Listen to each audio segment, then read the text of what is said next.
Hey everyone, Sean Smith here with Dedicated Commercial Recovery in Roseville, Minnesota. I'm the founder and CEO. Doing our vlog interview series today with James Webster from ROK Financial. James, welcome to the vlog. Great to be here. If you wouldn't mind, could you just give everyone kind of your background and, a little bit on the business and that type of thing, and we'll go from there. Started in 2007, have been working and building a company and various businesses in the commercial finance since 2007 to where we are today. I own, founder, and CEO of ROK Financial. Have been, again, going since 2007. A lot of the team that I have with me today has been with me for a number of years.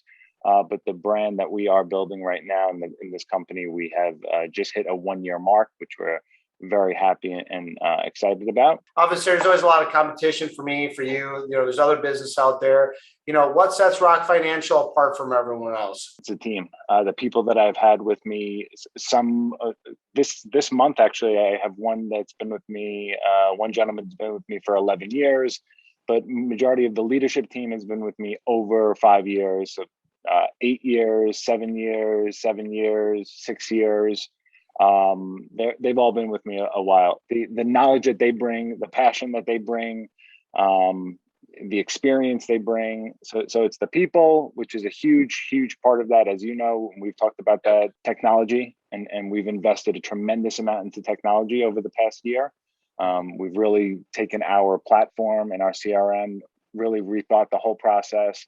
How are we bringing the clients into that from the second we bring the client into the company, looking at their needs, their exact situation, what they're looking for, and matching them up to our network of lenders that we have, doing it in a timely fashion. Timing is everything. The speed and the best opportunity, the best funding solution for them and their business. It's speed to funding and rate, right? It's doing the best for your client and 100%. getting them the capital they need. And maybe you could expand on that a little bit as far as ROK Financial's kind of offerings and the different sectors of commercial finance that you work in. So we deal with SBA, working lines of credit, working capital, equipment, asset-based, AR financing, commercial mortgage. There's really not too much in commercial finance that we won't help our clients with, or we don't have a solution for, I should say. And one of the things I know we talked about when I was out there too is this, and I feel the same way about Dedicated, because we're really kind of a cradle to grave servicer, right? So anywhere from a first party portfolio servicing all the way to nationwide legal and everything in between for, whether it be repo, remarketing, collections, first party collections, whatever that is. I got that same sense from ROK, from you, from your team. You could tell that they were really passionate about matching the business up with the right solution, because you had that broad scope and all of those relationships that you've built over the last decade plus in the industry. You could really do that for businesses. It was really, it impressed me, and I share a similar philosophy. Is it's not about just pushing this one thing because that's what we do. It's about tailoring the best solution for the business or for our client or the person we're serving on the phone. And our clients love us. I mean, within the year we have over 600 positive reviews out there, which I take as a major compliment to us, to the team, and to what we've built here. For us, it's all about the longevity of the client. It doesn't mean the client's going to use us continuously over the next 1, 3, 5, and 10 years, but knowing that they're coming back to a place that they have a great relationship with, that they trust, and that they know that they can get the best possible outcome for them and for themselves and their business. We are not going to chance losing a client by not having the best solution for them. I think anyone that knows this space knows how critical that is, and it's one of the things that can be frustrating with people outside the industry to not understand. At least from my perspective, with folks in your position, is the longevity and treating you right. There is a business case for that. It's not about just closing this deal up front. It's about putting you in the right position and that long-term relationship. And sometimes it gets lost outside of our industry of people understanding that. And you really got to explain the business case for that to them, which is What is your vision for ROK Financial going forward? I don't want to build out this massive internal headquarters with hundreds and hundreds of staff here. We have a really great core team, great culture. I want to keep that tight core team internally here at headquarters, but at the same time, have the vision and looking out into the future and what does that look like for ROK? What our future looks like is building out this. I don't know if massive is the best word, but an extensive outside sales presence that is able to represent the ROK brand, that's able to leverage the ROK team, the internal team, as well as our experience and our knowledge, and most importantly, our lenders that we have. What do you enjoy most about that as far as leading ROK Financial and your team? One CEO to another, that it comes with challenges. There's risk, but there is also the positive of it, whether it's personally or professionally, and seeing our visions come true. I have probably, if not one of the longest employees here on my management team. I remember when he first started with me, just getting his career started, and I've watched him grow from living at home, and he got married, bought his own house, has a kid. So that time when he bought his own house, for me, it was a great accomplishment, a sense of accomplishment.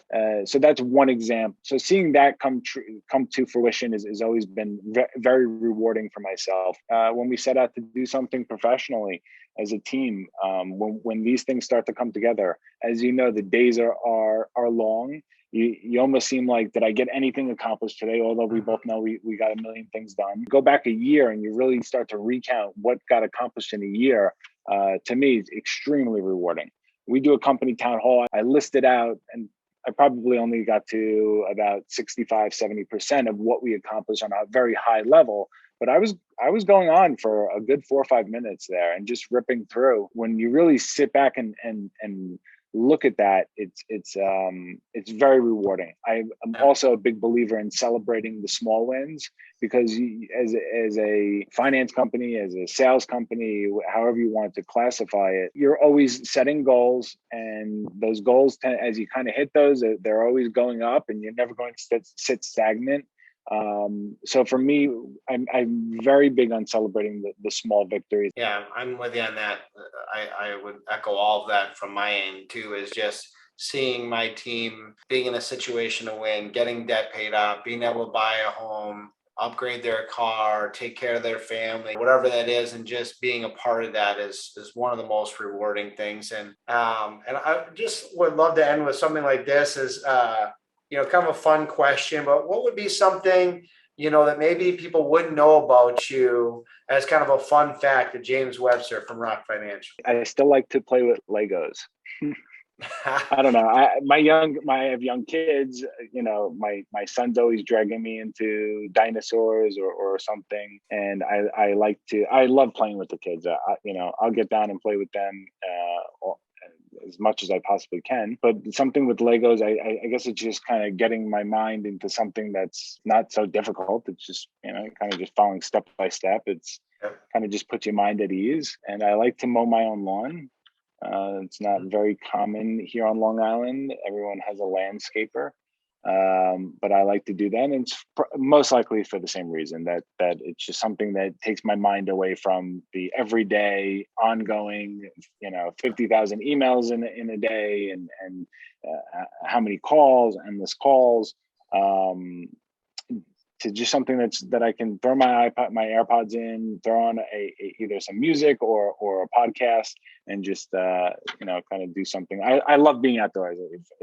If I could work outdoors, I would work outdoors. Yeah, last night I was playing monster trucks with my 1-year-old, and reading books with some of the other ones. I love building Legos as well, and people get so stuffy these days that, like, you know what, we love building Legos in our house. It's fun, and I too, same thing. I enjoy mowing my lawn. Although I will tell you that once you have a 14-year-old like I do, it is nice on occasion to be like, hey, go mow the lawn, earn your keep here, Yes. And just there's a little satisfaction to making him kind of work hard a little bit too. But Yeah, it's something I enjoy as well. So I would highly recommend, if anyone wants to reach out to me, I'll connect you with James and their team. There's a great high ethical company to work with, to get deals funded, things like that. So definitely check them out. We'll put your link and whatever information you want in the description below, so people can reach out to your team if they're a funder that's watching this. And